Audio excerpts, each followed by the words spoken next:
Hello madlang people, mabuhay! For today's video, ayan, magluluto nga pala tayo ng ginisang ampalaya. Shout out nga pala sa mahilig sa ampalaya guys. Ayan, nagblend na nga ako ng sibuyas, bawang at sili.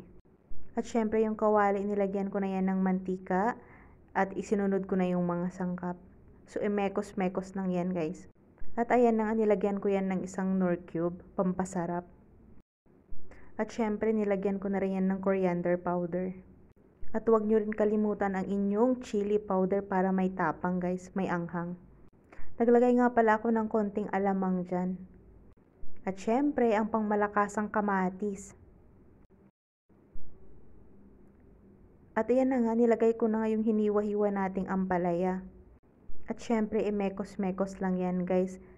Sa ampalaya pala, pag after nyo mahiwa-hiwa yung ampalaya, ang sekreto niyan is lagyan nyo ng asin. Sugasan nyo ulit ng tubig para matanggal yung pait niya. So ayan na nga guys, nilagyan ko ng konting tubig para pampalambot sa ating gulay, sa ating ampalaya.